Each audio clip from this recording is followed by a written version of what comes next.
lakini tutasurvive tu. At a time when joblessness has become the order of the day in Kenya, 33-year-old Teddy Otieno can count himself lucky. Well, just. He's gainfully engaged at a Nairobi-based supplier of paper and graphic art solutions, where he earns 45,000 shillings in monthly take-home pay. But, like most other Kenyans, the father of two is increasingly having to tighten his belt just to make ends meet. For the 8th month in a row, the general rise in commodity prices has accelerated Kenya's annual rate of inflation, peaking at 9.6% in October 2022. This basically means Teddy will need about 1,096 shillings to buy the same amount of goods he could have purchased using 1,000 shillings in October 2021, given that his income has remained stagnant over the same period. We already had a lifestyle. Even before the economy changed, we had a lifestyle. And this is a lifestyle that we are really trying also to maintain in as much as things have gone up.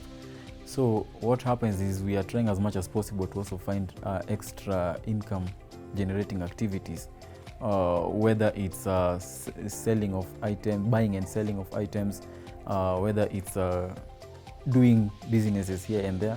We try as much as possible to find an extra surplus that can top up onto what we have.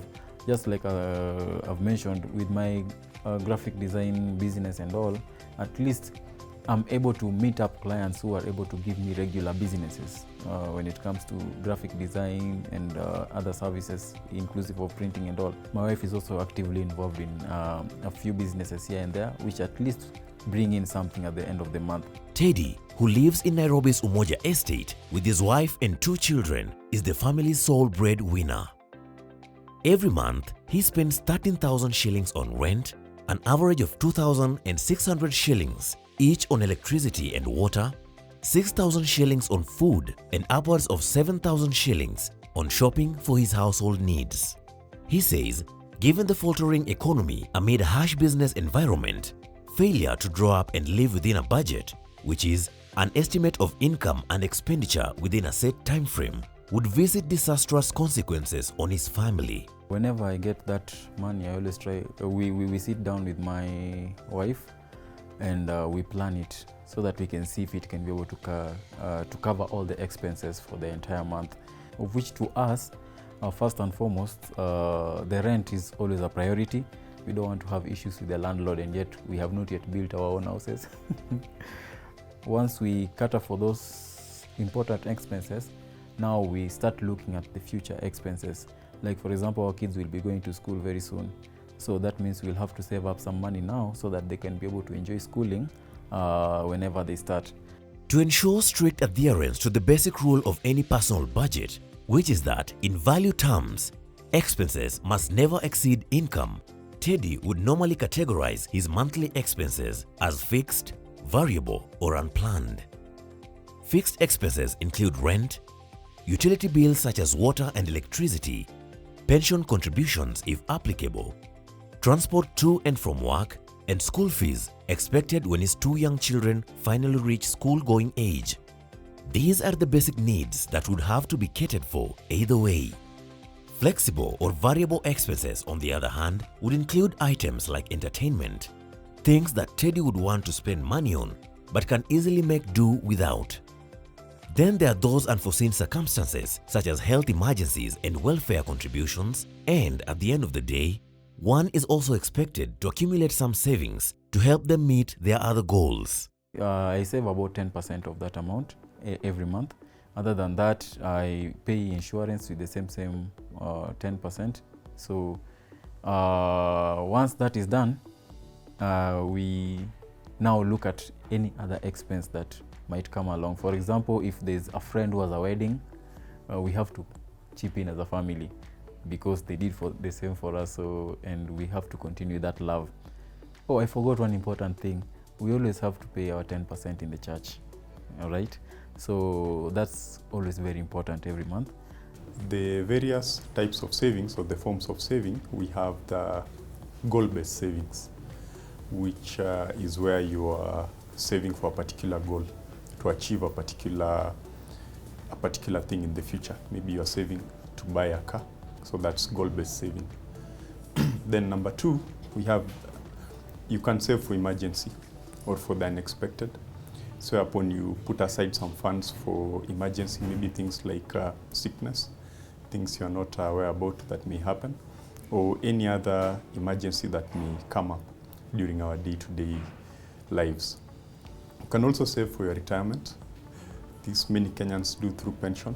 Others do it not through pension, but you can save for your retirement because when you're still young and you're strong, you can work. When you grow old, it reaches a point your body just can't take it.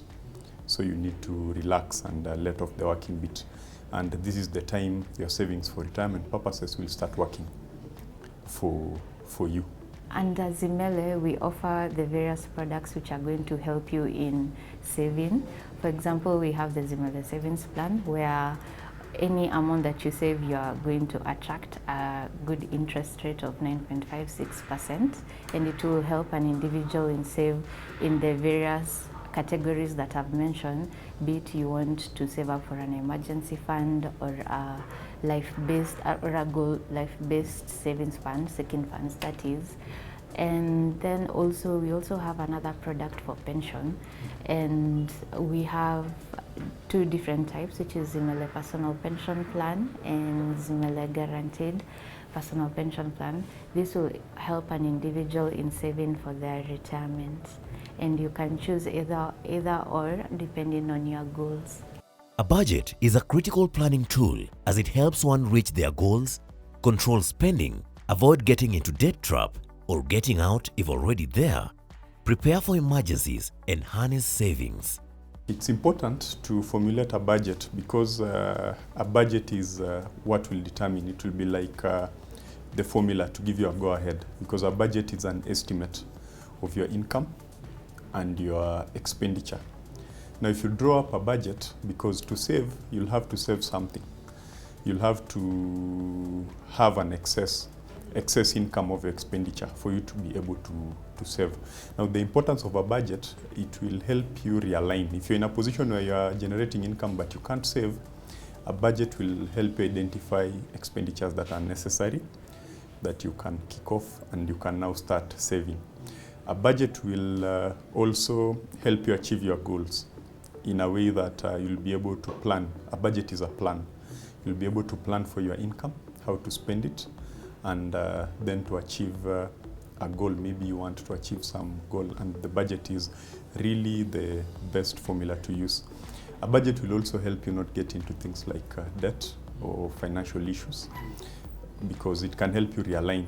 It will also save you on impulse buying, because if you strictly adhere to a budget, you won't buy things just by, let's say, by walking on the street, you see something good, you just buy it.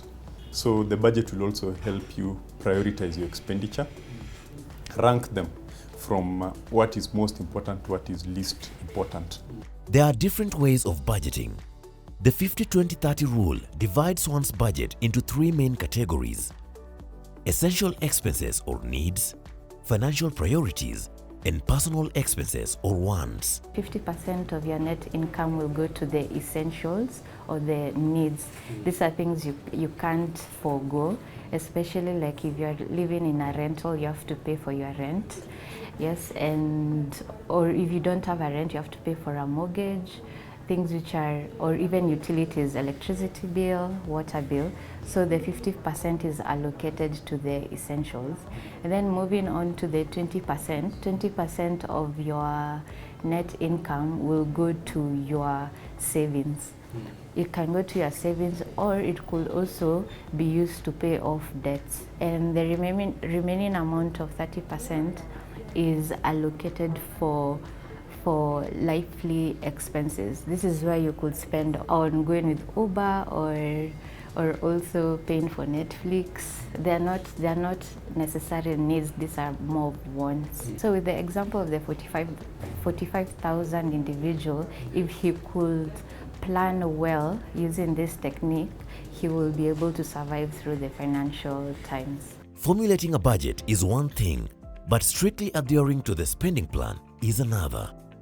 Budgets may fail because of a wide variety of reasons, key among them having the wrong attitude towards an otherwise prudent way of life.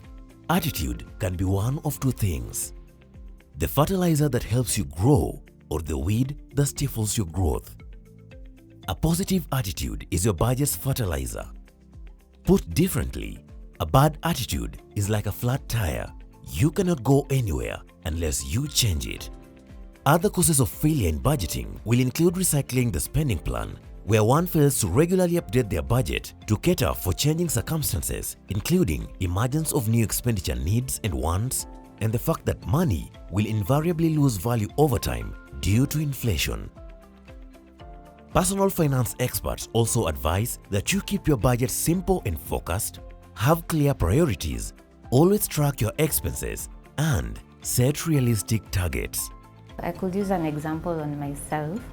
If I had budgeted my groceries for this month to be 2,000 Kenya shillings, and coming in mid-month, my 2,000 Kenya shillings is already done and it's already spent on, it will discourage me moving on forward with this budget. Having the exact amount laid out on your expenses will help you budget pretty well and also reach to your goals. Teddy can be helped in many ways, but the most important for a start to create the foundation for him being successful in budgeting, he can come to Zimele, and Zimele can take him through a personal financial planning awareness program, where he can speak to one of our officers who can ask him, because before you do anything in life, you need to assess yourself, to know where you are, what you own, what you are earning, what you are spending, and then after that is when you can plan to fit within the income that you have. So that's personal financial awareness offered through the Zimele Personal Financial Planning exercise. We have products like Zimele Money Market Fund and Fixed Income Fund, where you will not only be saving on your amount, you'll also be getting an interest at the end of it. And then also for the people who are also interested in retirement, on saving on their retirement, we also have schemes, we also have funds where they could also invest in, especially our pension funds, which is, we have two of them, Zimele Personal Pension Plan and Zimele Guaranteed Personal Pension Plan. Under the Zimele Guaranteed Personal Pension Plan, there is an interest of 11.25%, which isn't taxed. It's taxed after you withdraw or after you've come of age, which is 50 or 60. So you could use either of the products, but then also we are ample and capable of advising anyone who has any questions about budgeting. Failure to plan is planning to fail. So it's very important for families to plan their expenses. It's very, very, very important, because without that plan, you might think you're okay, but then again, you're not okay. And you will know you're not okay when you realize your bank account is 0.00 shillings, and yet here the child needs milk to drink. You see, the country is hard hit with drought at the moment.